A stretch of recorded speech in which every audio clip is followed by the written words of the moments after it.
Los que hablan sin sentido abundan.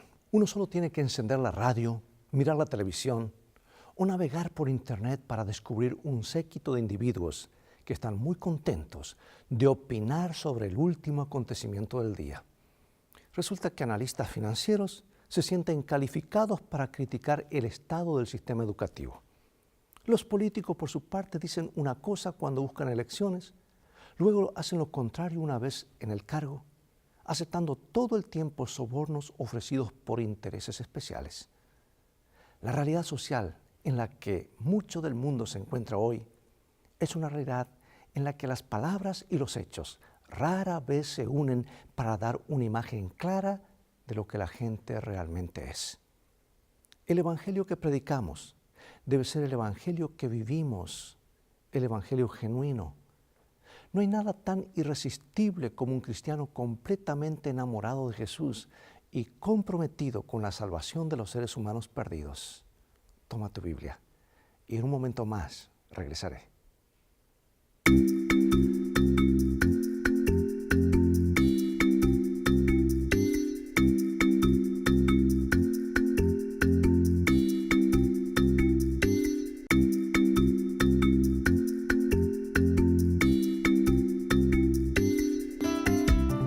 Lecciones de Vida, un estudio semanal de las lecciones de la Escuela Sabática. El versículo bíblico de hoy lo encontramos en Gálatas capítulo 4, versículo 12, y nos dice lo siguiente. Os ruego, hermanos, que os hagáis como yo, porque yo también me hice como vosotros. Pablo no escatimó palabras con los Gálatas. Sin embargo, su vocabulario fuerte simplemente reflejaba la pasión inspirada que sentía con respecto al bienestar espiritual de la iglesia que había fundado. Además del problema teológico crucial con el que estaba lidiando, la carta a los Gálatas también muestra de manera general cuán importante es la doctrina correcta. Si lo que creyéramos no fuera tan importante, si la doctrina correcta no importara tanto, entonces, ¿por qué Pablo habría sido tan ferviente, tan intransigente en su carta? Lo cierto es, por supuesto, que lo que creemos es muy importante, especialmente en cuanto al Evangelio. Y en Gálatas 4, 12 al 20, Pablo continúa con su discurso. Y aunque cambia el enfoque, por lo menos por un poco, Pablo ya presentó una serie de argumentos detallados y teológicamente sofisticados para persuadir a los Gálatas de sus errores. Resulta que ahora hace un llamado pastoral más personal. Y a diferencia de los falsos maestros que no tenían verdadero interés en los Gálatas, Pablo revela la inquietud, la preocupación, la esperanza y el amor auténticos de un buen pastor por este rebaño errante. Y no solamente estaba corrigiendo la teología, él buscaba atender las necesidades de aquellos a quienes él amaba. O sea, era un pastor completo. Veamos la fuerza del mensaje de Pablo en estos versículos. Voy a leer Gálatas capítulo 4, versículos 12 al 20. Son varios versículos, así que sígueme, por favor. Dice así. Os ruego, hermanos, que os hagáis como yo, porque yo también me hice como vosotros. Ningún agravio me habéis hecho. Pues vosotros sabéis que a causa de una enfermedad del cuerpo os anuncié el Evangelio al principio, y no me despreciasteis ni desechasteis por la prueba que tenía en mi cuerpo, antes bien me recibisteis como a un ángel de Dios, como a Cristo Jesús. ¿Dónde pues está esa satisfacción que experimentabais? Porque os doy testimonio de que si hubieseis podido, os hubieseis sacado vuestros propios ojos para dármelos. ¿Me he hecho pues vuestro enemigo por deciros la verdad? Tienen celo por vosotros, pero no es para bien, sino que quieren apartaros de nosotros para que vosotros tengáis celo por ellos. Bueno es mostrar celo en lo bueno siempre, y no solamente cuando estoy presente con vosotros, hijitos míos, por quienes vuelvo a sufrir dolores de parto hasta que Cristo sea formado en vosotros. Quisiera estar con vosotros ahora mismo y cambiar de tono, pues estoy perplejo en cuanto a vosotros. Pablo aquí actúa como un verdadero pastor que se interesa genuinamente por su iglesia. No como los otros maestros que hablaban solamente, La preocupación de Pablo no era simplemente sobre ideas teológicas ni puntos de vista doctrinales.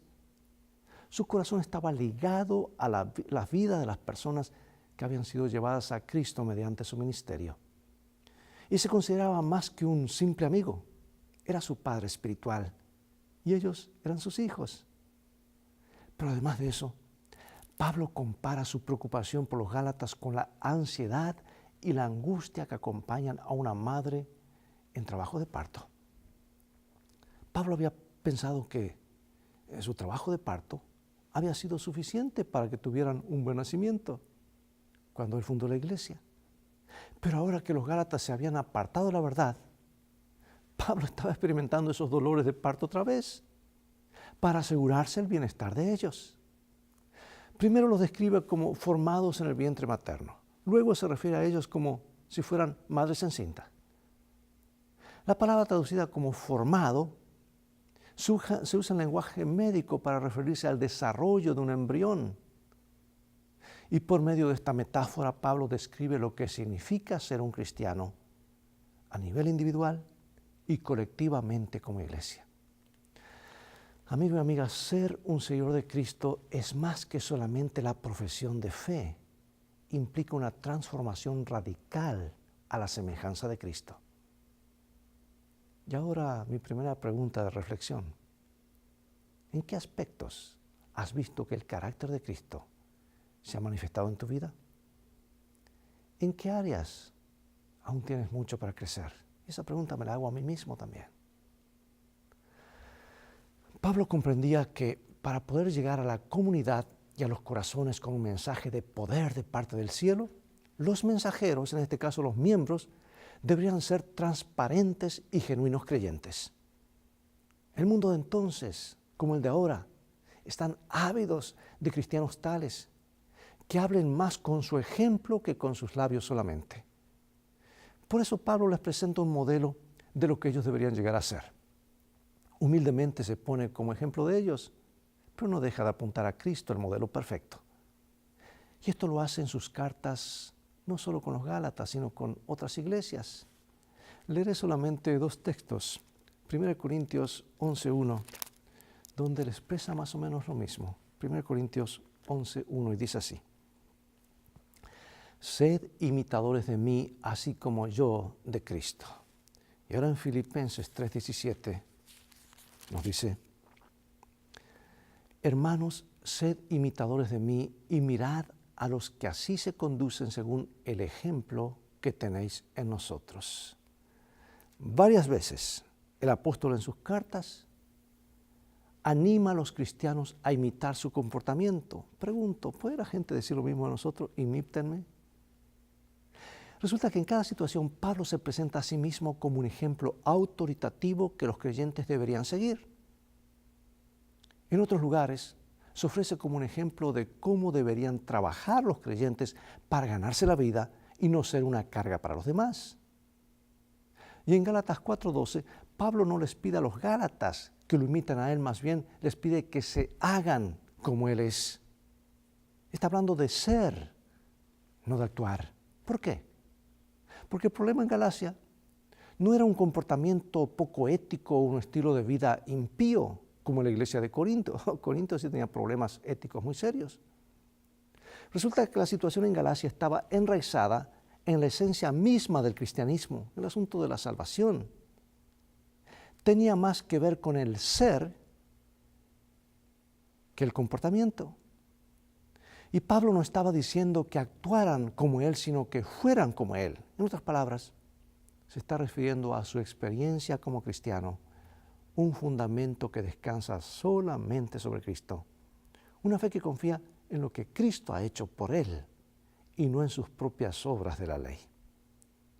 Los Gálatas estaban dando más valor a su comportamiento que a su identidad con Cristo.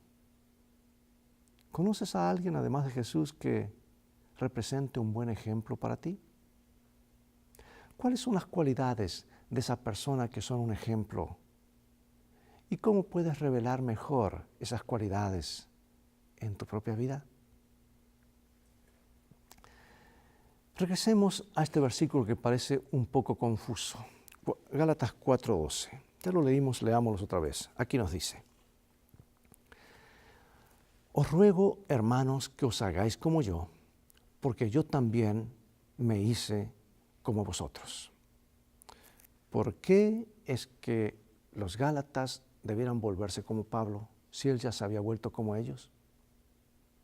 Pablo deseaba que se volvieran como él en su fe y confianza completas en la suficiencia plena de Cristo para la salvación. Y su comentario de que él se volvió como ellos era un recordatorio de que, aun siendo judío, se había hecho gentil sin la ley para poder alcanzar a los gentiles de Galacia con el Evangelio. Y como el gran misionero al mundo gentil, Pablo había aprendido a predicar el Evangelio tanto a judíos como a gentiles. De hecho, aunque el Evangelio seguía siendo el mismo, el método de Pablo variaba dependiendo de las personas que intentaba alcanzar. Mira este comentario. Dice así: Pablo era pionero en lo que hoy llamamos contextualización, la necesidad de comunicar el Evangelio de tal manera que hable al contexto total de las personas a las que se dirige. Comentario muy sabio. Los comentarios de Pablo en 1 Corintios indican que creía que había límites de hasta dónde debería llegar una persona en la contextualización del Evangelio. Pablo menciona, por ejemplo, que aunque uno es libre de alcanzar de diversas maneras a los judíos y también a los gentiles, esta libertad no incluye el derecho de vivir un estilo de vida sin ley, pues los cristianos están bajo la ley de Cristo. Aunque la contextualización no siempre es fácil, un autor comentó lo siguiente, y tengo aquí la cita, y dice así: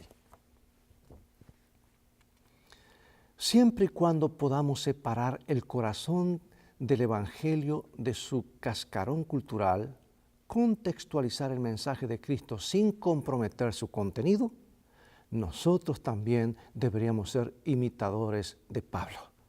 Escribió Timothy George en su comentario sobre Gálatas. Es muy fácil comprometer los principios, ¿verdad?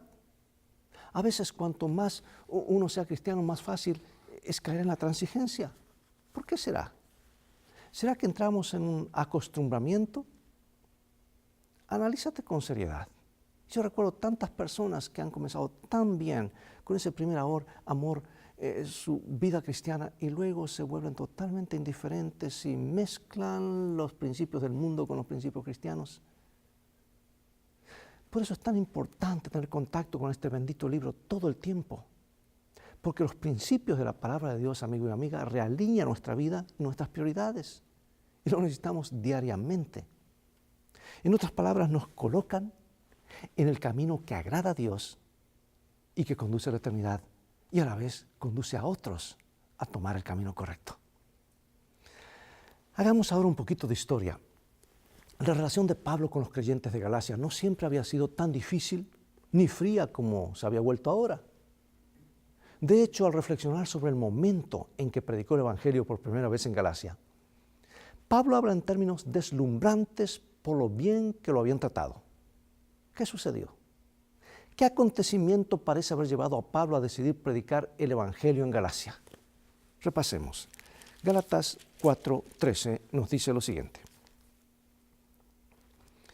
pues vosotros sabéis que a causa de una enfermedad del cuerpo os anuncié el Evangelio al principio. Bueno, al parecer la intención original de Pablo no había sido predicar el Evangelio en Galacia. Sin embargo, algún tipo de enfermedad lo afectó en su viaje, obligándolo a permanecer más tiempo en Galacia de lo que esperaba, o a viajar a Galacia para recuperarse. No lo sabemos, porque la naturaleza exacta de la enfermedad de Pablo está rodeada de misterio. Algunos han sugerido que contrajo malaria, otros sobre la base de la referencia de Pablo a la disposición de los Gálatas de quitarse sus propios ojos y dárselos, sugieren que quizás fue una enfermedad de la vista. Su enfermedad también pudo haber tenido relación con el aguijón en la carne, que menciona en 2 Corintios 12. Puede haber sido un problema digestivo, no sé. Lo que sea que estaba padeciendo Pablo nos dice que era tan desagradable que se convirtió en una prueba para los Gálatas. En un mundo en el que la enfermedad a menudo era una señal de desagrado divino, resulta que la enfermedad de Pablo fácilmente pudo haberles brindado a los Gálatas una excusa para rechazarlo tanto a él como a su mensaje. Pero le dieron la bienvenida a Pablo de todo corazón. ¿Por qué? Porque sus corazones se habían conmovido por la predicación de la cruz y la convicción del Espíritu Santo. Pregunto, ¿qué motivo podrían tener ahora para cambiar de actitud? Y es lo que Pablo se preguntaba. Pasemos a algo práctico que nos afecta a cada uno. ¿Cuál pudo haber sido el motivo por el que Dios permitió que Pablo sufriera? ¿Y por qué a veces Dios permite que nos ocurran ciertas cosas como a Pablo? ¿Y cómo podría Pablo ministrar a los demás cuando estaba luchando con sus propios problemas?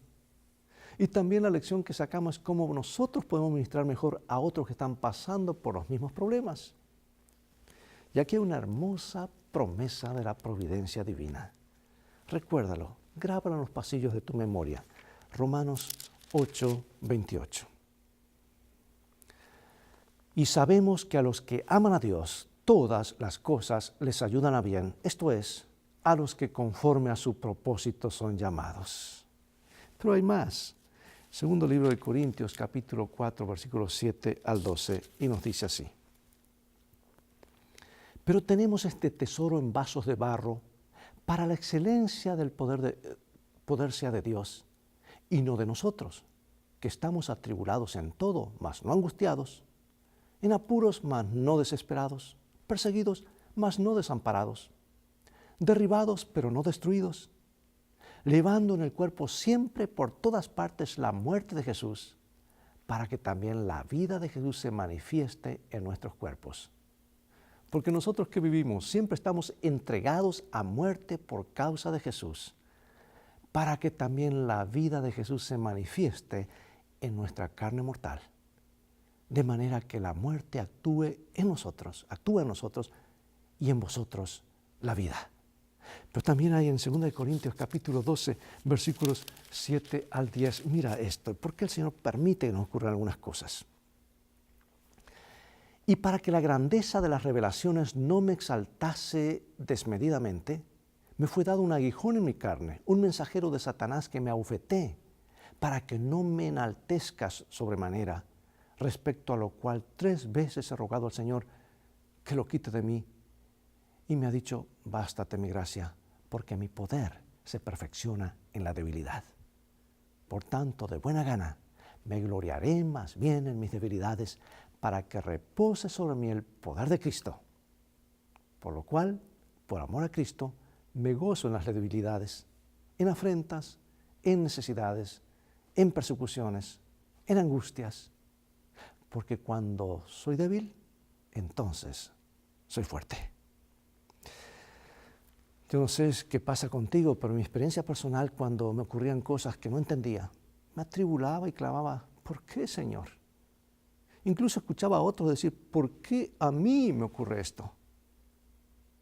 Y temo que, ¿sabes? Esas no son las preguntas correctas para un hijo de Dios.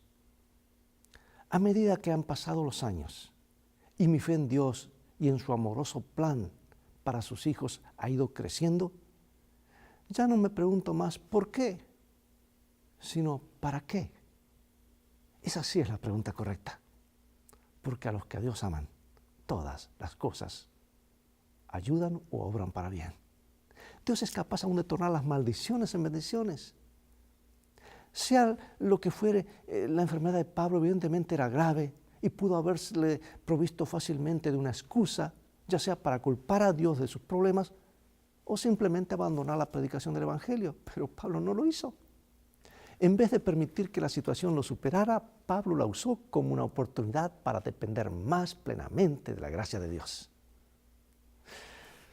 Escucha este autor. Dice, una y otra vez, Dios ha usado las adversidades de la vida, enfermedad, persecución, pobreza, incluso desastres naturales y tragedias inexplicables, como oportunidades para desplegar su misericordia y gracia y como medio para el avance de su evangelio. Timothy George, en los comentarios sobre los Gálatas, muy sabio. Y es lo que el apóstol Pablo nos dice. Yo creo cada vez más firmemente que las necesidades en las manos de Dios, escucha bien, las necesidades en las manos de Dios son el material del cual están hechos los milagros. Si no hay necesidad, pues no hay milagros. ¿Cómo puedes aprender a permitir que tus pruebas y sufrimientos te ayuden a depender más del Señor? Ahora Pablo pasa a enfatizar algo muy importante, y es decir, la verdad, y sin vueltas. Gálatas 4:16. Dice así: ¿me he hecho pues vuestro enemigo por deciros la verdad?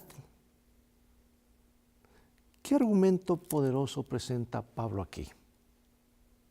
¿Estás experimentando algo similar por decir y presentar toda la verdad? La expresión decir la verdad a menudo tiene connotaciones negativas, especialmente en nuestros días, y puede considerarse una táctica contundente, sin restricciones ni distinción de enemigos, para presentarle la cruda verdad a otra persona, sin importar cuán desagradable o indeseada puede ser esa verdad. Si no fuera por los comentarios de Pablo en Gálatas 4:12 al 20 y unos pocos comentarios más esparcidos a lo largo de su epístola, se podría concluir erróneamente que el interés de Pablo en la verdad del Evangelio superaba cualquier expresión de amor. Sin embargo, como hemos visto, aunque Pablo estaba preocupado porque los gálatas conocieran la verdad del Evangelio, esa preocupación surgió por causa de su amor por ellos. ¿Quién no ha experimentado personalmente cuán doloroso puede ser tener que reprender a alguien o decirle la cruda verdad que no quería escuchar en términos simples, por cualquier motivo que sea? Lo hacemos porque la queremos a la otra persona, no porque deseamos hacerle daño, aunque por momentos el efecto inmediato de nuestras palabras les cause dolor o incluso enojo y muchas veces resentimiento contra nosotros. Lo hacemos de todos modos porque sabemos qué es lo que necesita oír la otra persona, sin importar que nos desee escucharnos. ¿No pasa eso con nuestros hijos?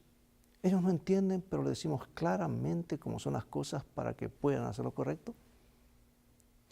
Y en contraste con la sinceridad del Evangelio de Pablo, por el cual arriesga la posible ira de los gálatas, está arriesgando que se enojen con él.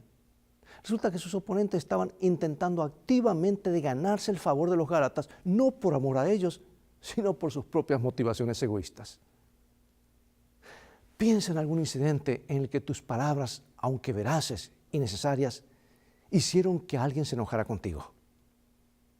¿Qué aprendiste de esa experiencia que podría ayudarte la próxima vez que debas hacer algo similar? Y ahora, para concluir, amigo y amiga, leeré algunos pensamientos inspirados por Dios de mi autora favorita, Elena de White. Y después terminaré con unas preguntas de reflexión. Y esto está en los Hechos de los Apóstoles, comentando lo que ocurrió en los días de Pablo, páginas 309 y 311. Sígueme. En las iglesias de Gálatas, el error abierto y desenmascarado estaba suplantando el mensaje evangélico. Cristo, el verdadero fundamento de la fe, era virtualmente desplazado por las anticuadas ceremonias del judaísmo. Y el apóstol vio que para salvar a los creyentes gálatas de las peligrosas influencias que los amenazaban, debían tomarse las más decisivas medidas, darse las más penetrantes amonestaciones. Una importante lección que todo ministro de Cristo debe aprender es que debe adaptar sus labores a la condición de aquellos a quienes trata de beneficiar. La ternura, la paciencia, la decisión y la firmeza son igualmente necesarias, pero han de ejercerse con la debida discriminación. El tratar sabiamente con diferentes clases de mentes, en diversas circunstancias y condiciones, es un trabajo que requiere sabiduría y juicio iluminados y santificados por el Espíritu de Dios. Pablo rogó a los que habían conocido una vez el poder de Dios en sus vidas a volver a su primer amor de la verdad evangélica, y con argumentos irrefutables les presentó su privilegio de llegar a ser hombres y mujeres libres en Cristo. por cuya gracia expiatoria todos los que se entregan plenamente son vestidos con el manto de su justicia. Él sostuvo que toda alma que quiera ser salvada debe tener una experiencia genuina y personal en las cosas de Dios. Las fervientes palabras de ruego del apóstol no fueron estériles.